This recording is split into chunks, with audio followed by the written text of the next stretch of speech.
Hello everyone and hello MGs. நான் Madan Gowri.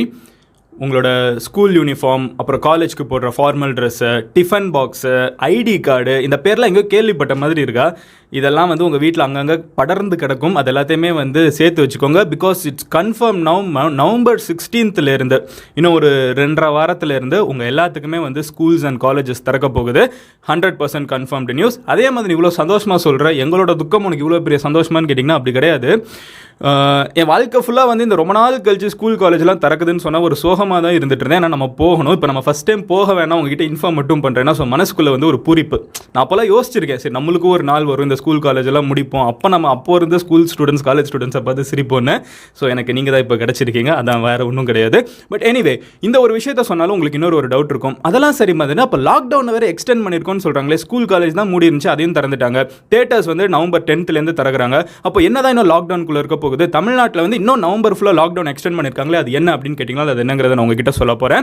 And இந்த open பண்ணுற ஸ்கூல்ஸ் அண்ட் காலேஜஸோட ரூல்ஸ் என்ன, தியேட்டர்ஸோட ரூல்ஸ் என்ன அப்படிங்கிறதையும் பார்க்க போகிறோம். நம்ம ரெண்டாவது பார்க்க போகிற விஷயம் என்ன அப்படிங்கிறத பார்த்தீங்கன்னா, நம்ம இதெல்லாம் இந்தியாவில் பேசிட்டு இருந்தாலும் இந்தியா ஒரு கம்ப்ளீட் அன்லாக்கை நோக்கி போயிட்டு இருக்குது. ப்ராபப்ளி தீபாவளி முடிஞ்சு இந்த டிசம்பர் மாதம் கிறிஸ்மஸ்க்குள்ளே நம்ம கம்ப்ளீட் அன்லாக்குள்ளே போயிடுவோம். அப்படி நம்ம போயிட்டு இருக்கப்போ பேரலாக இன்னொரு நாடு இதுக்கு கொஞ்சம் மாதத்துக்கு முன்னாடி கம்ப்ளீட் அன்லாக்குள்ளே போன ஒரு நாடு இப்போ மறுபடியும் கம்ப்ளீட் லாக்குள்ளே போகிறாங்க. நாங்கள் ரெண்டாவது அலை வர ஆரம்பிச்சிருச்சு.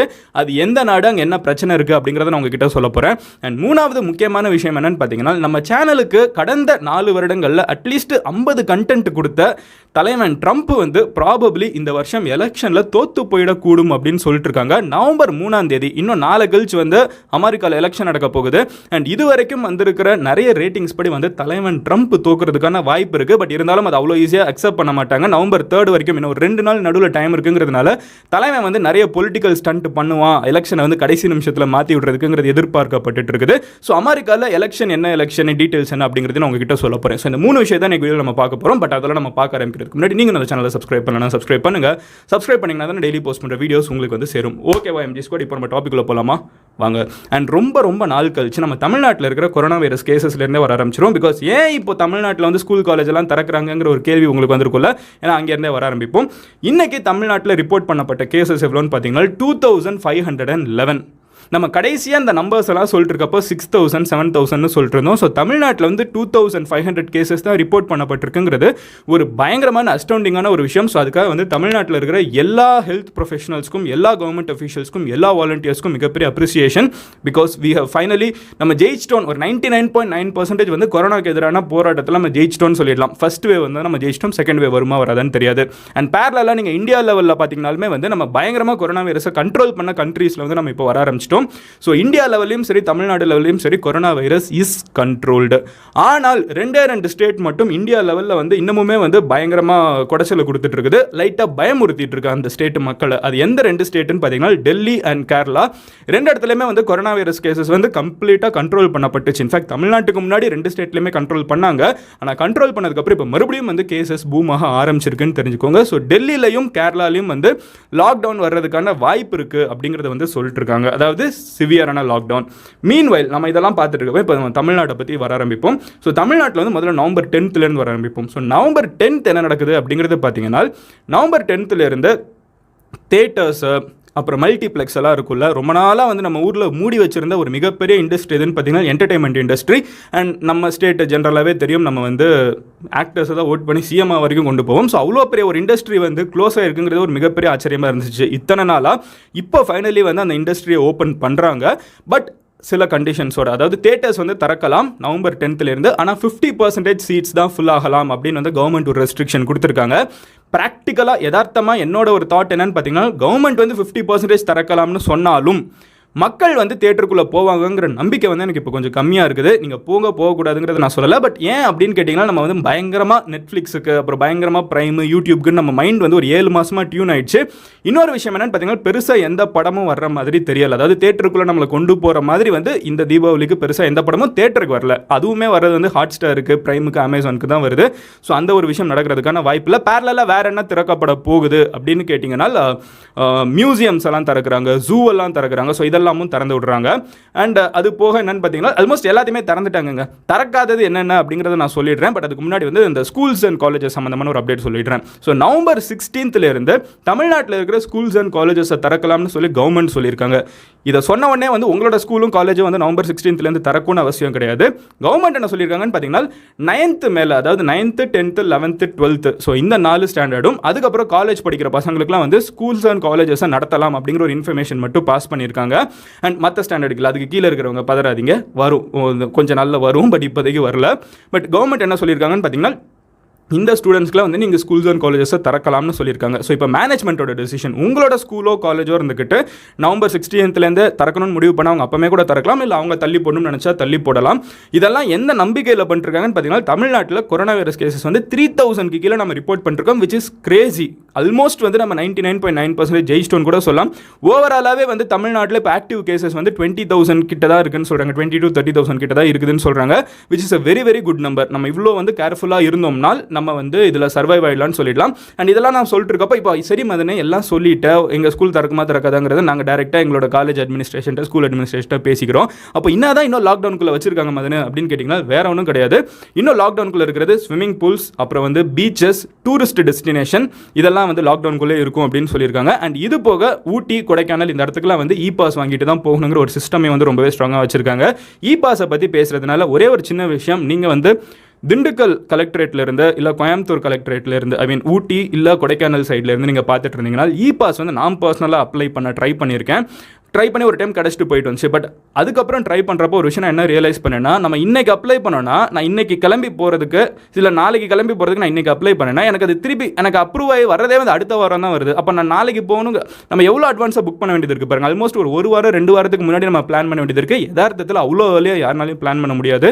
அது ஒரு அப்ரூவல் ப்ராசஸ் தான். ஸோ அதை இன்னும் கொஞ்சம் நீங்கள் அப்டேட் பண்ணிக்கிட்டிங்கன்னா வந்து இந்த டூரிஸ்ட் டெஸ்டினேஷன் எஸ்பெஷலி ஊட்டி, கொடைக்கானல், அங்கேயும் மக்கள்லாம் பிழைக்கணும், இல்லை என்ன தான் கொரோனா இருந்தாலும் அங்கே ஒரு மார்க்கெட் பிளேஸ் உருவாகணும். ஸோ உங்கள் டிஸ்ட்ரிக்ட் இருக்கிற மக்களுக்கு தான் வந்து யாராக இருந்தாலும் வந்தால் ஹெல்ப் பண்ணுவாங்க. ஸோ அதை கொஞ்சம் ஆக்டிவாக நீங்கள் வந்து பார்த்துக்கிட்டிங்கன்னா நல்லாயிருக்கும். ஒரு சின்ன ஒரு சஜஷன், வேறு ஒன்றும் கிடையாது. அண்ட் இதெல்லாம் நம்ம பார்த்துட்டு இருக்கப்போ நீங்கள் இன்னொன்று கேட்பீங்க, சரி மதனே எல்லாம் பர்ஃபெக்ட், அப்போ இந்தியா வந்து கம்ப்ளீட் அன்லாக்குள்ளே போதா, இந்தியாவோட பிரச்சனை எல்லாம் முடிய போதா, 2020 ஆரம்பத்தில் வந்து முடிய போதான்னு கேட்டிங்கன்னா யதார்த்தத்தில் நம்ம இல்லை அப்படின்னு சொல்லலாம். இன்றைக்கி அவுட்லுக்கோட ஃபர்ஸ்ட் பேஜில் ஒரு ஆர்டிக்கல் போட்டிருக்காங்க, is India heading for a mental health pandemic அப்படின்னு போட்டிருக்காங்க. முதல்ல வந்து ஃபிசிக்கல் பேண்டமிக், கொரோனானால எல்லாருமே வீட்டுக்குள்ளே வச்சுட்டாங்க. ரெண்டாவது வந்து இந்த பேண்டமிக் வந்துச்சு, ஃபினான்ஷியல் பேண்டமிக். எல்லாருமே வந்து பயங்கரமாக பண பிரச்சனை வந்து எல்லாருக்குமே வந்துச்சு, அவங்கவுங்க கெப்பாசிட்டியில் எல்லாருக்குமே பண பிரச்சனை வந்துச்சு. இப்போ மூணாவதாக வந்து மென்டல் ஹெல்த் வந்து இந்தியா லெவலில் அக்ராஸ் த கண்ட்ரி நிறைய பேர் வந்து பாதிக்கப்பட்டிருக்காங்க. வேலையாக இருந்தவங்களா இருக்கட்டும், இத்தனை வருஷம் இவ்வளோ நாளாக வந்து வீட்டுக்குள்ளே இருந்த குழந்தைங்களா இருக்கட்டும், ஸ்க்ரீனை பார்த்து படிக்க சொல்கிற குழந்தைங்களா இருக்கட்டும், வேலைக்கு போகிற யங்ஸ்டர்ஸாக இருக்கட்டும், எல்லாருமே வந்து ஒரு மென்டல் ஹெல்த் கிரைசிஸ்குள்ளே இருந்துட்டு இருக்காங்க. இது வந்து ஒரு மிகப்பெரிய பிரச்சனையாக இருக்குது இந்தியாவில். இதை தயவு செஞ்சு இப்போமாவது அக்செப்ட் பண்ண ஆரம்பிங்க அப்படிங்கிற ஒரு விஷயத்தையும் சொல்லியிருக்காங்க. அண்ட் இதெல்லாம் நம்ம பேசிகிட்டு இருக்கப்போ சரி மாதிரி இப்போ ஃபினான்ஷியல் பிரச்சனை வேறு எங்கேயாவது அஃபெக்ட் பண்ணுதான்னு கேட்டிங்கன்னா என் லைஃப்பில் நான் பர்சனலாக பார்த்த ஒரு சின்ன விஷயத்த சொல்கிறேன். எங்கெல்லாம் கனெக்ட் ஆகிருக்குங்கிறதுக்காக நான் சொல்கிறேன். நம்மளோட பிரச்சனை ஜென்ரலாக இந்த ஜொமேட்டோ, ஸ்விக்கிலலாம் வந்து நம்ம சாப்பாடு ஆர்டர் பண்ணோன்னா வந்து ஃபுட் டெலிவரியில் கொடுக்குறாங்களா, கொடுத்ததுக்கப்புறம் லாஸ்ட் ஒரு வாரமாக பார்த்தீங்கன்னா வந்து திடீர்னு இந்த பிரியாணிக்கெல்லாம் வெங்காய பச்சடி வைக்கிறதுக்கு பதிலாக வந்து வெள்ளரிக்காய் பச்சடி வச்சுட்டு இருக்காங்க. என்னடா அது அப்படின்னு சொல்லி வீட்டில் கூப்பிட்டு கேட்டால் தான் தெரியுது, என்னம்மா இப்படி கொடுத்துட்ருக்காங்கன்னா வெங்காய விலை ஏறி இருக்குது. ஸோ வெங்காயம் வந்து இந்தியாவில் 44% ப்ரைஸ் இந்த ஒரு வருஷம் மட்டும் இன்க்ரீஸ் ஆயிருக்கு. உருளைக்கிழங்கு 92% இன்க்ரீஸ் ஆயிருக்கு. நம்ம சாப்பிட்ற சாப்பாட்டை டேரெக்டாக ஃபினான்ஷியலாக அஃபெக்ட் பண்ண ஆரம்பிச்சிட்டு இருக்கு. ஸோ கொரோனாலேருந்து நம்ம வெளியே வந்துட்டு இருந்தாலும் கொரோனாவோட இம்பாக்ட் வந்து நம்மளோட சொசைட்டியில் ஃபினான்ஷியலாக இருந்துட்டு இருக்கு, மென்டல் ஹெல்த்தில் இருந்துட்டு இருக்கு. நம்ம இப்போ கொடுக்குற ரிலாக்ஸேஷன் வந்து நம்ம ஒழுங்காக பயன்படுத்தலைனால நம்ம மாஸ்க்கெல்லாம் போடாமல் ஸ்கூல் காலேஜஸ்க்கு போனாலும் மாஸ்க் போடணுங்கிறது ஞாபகம் வச்சுக்கோங்க. ஏன்னா நீங்கள் பிக்கப் பண்ணி போய் உங்கள் ஃபேமிலியில் நீங்கள் கொடுத்துருவீங்க. ஸோ நம்ம வந்து அதை நீங்கள் முதல்ல ஞாபகம் வச்சுக்கணும். இவ்வளோ சீரியஸாக ஏன் மாதிரி மூச்சை விட்டு பேசிகிட்டு இருக்க, உலகம் ஃபுல்லாக அன்லாக் பண்ணிருக்காங்கன்னு கேட்டிங்கன்னா பேரலாக இப்போ யூகேல, யுனைடெட் கிங்டமில் வந்து நம்மளுக்கு முன்னாடி கம்ப்ளீட் அன்லாக்குள்ளே போனாங்க. ஆனால் அவங்க அன்லாக்குள்ளே போனதுக்கப்புறம் இப்போ அகைன் வந்து கொரோனா வைரஸ் வர ஆரம்பிச்சிருக்கு. எந்த அளவுக்குன்னு பார்த்தீங்கன்னா ஒவ்வொரு மில்லியன் கேசஸ் வந்து ரிப்போர்ட் பண்ணப்பட்டிருக்கு. அண்ட் அகைன் 4 வாரத்துக்கு அகைன் 1 மாதத்துக்கு வந்து கம்ப்ளீட் லாக்டவுனுக்குள்ளே யூகே போகும்னு சொல்லிட்டு இருக்காங்க. லண்டன் மாதிரி ஒரு ரொம்ப பெரிய பஸ்லிங் சிட்டியை வச்சுட்டு அவங்க கம்ப்ளீட் லாக்டவுனுக்குள்ள 2வது முறையாக இந்த வருஷமே போகணும்னு யோசிச்சுட்டு இருக்காங்க. அதாவது விட்டு அன்லாக் பண்ணிட்டு இப்போ மறுபடியும் வந்து கேசஸ் இன்க்ரீஸ் ஆயிடுச்சு, 2வது அலை வந்து அதிகமாக இருக்குன்னு சொல்லிட்டு லாக்டவுனுக்குள்ள போயிட்டு இருக்காங்க. யூகே மாதிரி இத்தினூண்டு கண்ட்ரிக்கே, அது தமிழ்நாடை விட சின்ன சைஸு, அந்த கண்ட்ரிக்கே வந்து இது இவ்வளோ பெரிய பிரச்சனையாக இருந்துச்சுனால், பிரிட்டன் மாதிரி ஒரு சின்ன கண்ட்ரிக்கே இருந்துச்சுனால், நம்மளை மாதிரி நாட்டில் மறுபடியும் கேசஸ் பரவ ஆரம்பிச்சிச்சுனால், எஸ்பெஷலி கேரளாவில் கேசஸ் அதிகமாக இருக்குங்கிறத நம்ம பார்க்குறோம், டெல்லியில் அதிகமாக இருக்குன்னு பார்க்குறோம். ஸோ மக்கள் மூவ் ஆவாங்க. இந்த நேரத்தில் நம்ம வந்து மாஸ்க் எல்லாம் போடாமல் நம்ம கொஞ்சம் தளர்வாயிட்டோம்னா நம்மளை அட்டாக் பண்ணுறதுக்கு வாய்ப்பு ரொம்ப அதிகமாக இருக்குன்னு தெரிஞ்சுக்கோங்க. ஓகேவா? இதுதான் நம்ம நாட்டோட பிரச்சனை. இப்போ வந்து நம்ம சேனலோட ஒரு ரெகுலர் கெஸ்ட் அப்பியரன்ஸ் அப்படின்னு கெஸ்ட் அப்பியரன்ஸில் நம்ம சேனலோட ஒரு ரெகுலர் ஹீரோ கூட யாருன்னு பார்த்தீங்கன்னா தலைவன் ட்ரம்ப் தான். நான் சர்க்காஸ்டிக்காக சொன்னீங்க, சீரியஸ் எடுத்துக்காதீங்க. பட் தலைவன் ட்ரம்ப் வந்து நம்மளுக்கு வருஷம் ஃபுல்லாக நிறைய கண்டென்ட் கொடுத்துக்கிட்டே இருந்திருக்காங்க கரெக்டாக. பட் இப்போ அதுக்கெல்லாம் ஒரு முடிவு வர்றதுக்கான வாய்ப்பு இருக்குது. அமெரிக்காவில் ஒரு 4 வருஷமும் பிரசிடென்ஷியல் எலெக்ஷன் நடத்தப்படும். இந்த தடவை அந்த மாதிரி ட்ரம்ப் வந்து 4 வருஷம் ஆக போகுது. ஸோ 4 வருஷம் ஆக போகுது, எவ்வளோ என்டர்டெயின்மெண்ட் பண்ணியிருக்காங்கன்னு யோசிச்சு பாருங்க. ஸோ 4 வருஷத்தோட முடிவில் இப்போ ட்ரம்ப்புக்கும் ஜோ பைடனுக்கும் எதிராக ரெண்டு பேருக்கும் நடுவில் ஒரு பிரசிடென்ஷியல் எலெக்ஷன் நடந்துட்டு இருக்கு.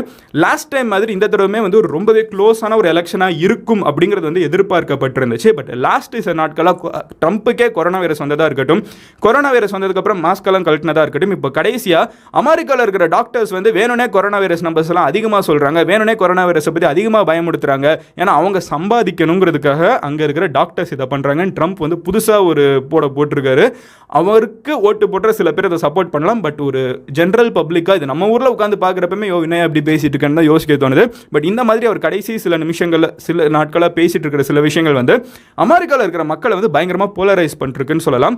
இதுக்கு முன்னாடி பார்க்காத அளவுக்கு ரெண்டு சைடுமே, அதாவது ரிப்பப்ளிகன் சைடாக இருக்கட்டும், டெமோக்ராட் சைடாக இருக்கட்டும், இல்லை சிம்பிளாக சொன்னால் ட்ரம்ப்பாக இருக்கட்டும், ட்ரம்ப்போட எதிர்கட்சியாக இருக்கட்டும், பயங்கரமாக பிளவுபட்டுருக்காங்க. இன்ஃபேக்ட் வந்து அவரோட ஆப்போனன்ட் வந்து ஒரு கேம்பெயின் போகிறதுக்கு ஒரு கேம்பெயின் பஸ் அனுப்பிச்சிருக்காங்க. அந்த பஸ் வந்து ஒரு ஊருக்கு போக விடாமல் நடுவில் ட்ரக்கெல்லாம் வச்சு மறிச்சு நிற்கிற அளவுக்கு அமெரிக்காவில் ஒரு மிகப்பெரிய பிரச்சனை போயிட்டு இருக்கு. நவம்பர் 3ஆம் தேதி அங்கே எலெக்ஷன் நடக்க போகுது. இந்த எலெக்ஷனோட முடிவில் வந்து தலைவன் ட்ரம்ப் வந்து தோக்குறதுக்கான வாய்ப்பு அதிகமாக இருக்குதுன்னு சொல்லி இப்போ நிறைய போல் ப்ரெடிக்ஷன்ஸ்லாம் கொடுத்துட்டு இருக்காங்க. பட் அகைன் நம்ம போல் ப்ரெடிக்ஷன்ஸை 100% நம்ப முடியாது. ஏன்னா இதுக்கு முன்னாடியுமே வந்து ட்ரம்ப் போன எலெக்ஷன்லேயே தோத்துருவான்னு தான் சொன்னாங்க. பட் அவர் ஜெயிச்சிட்டாரு. ஜென்ரலாகவே மீடியா வந்து ட்ரம்ப்புக்கு அகேன்ஸ்டாக ரொம்ப அதிகமாக இருக்கும்.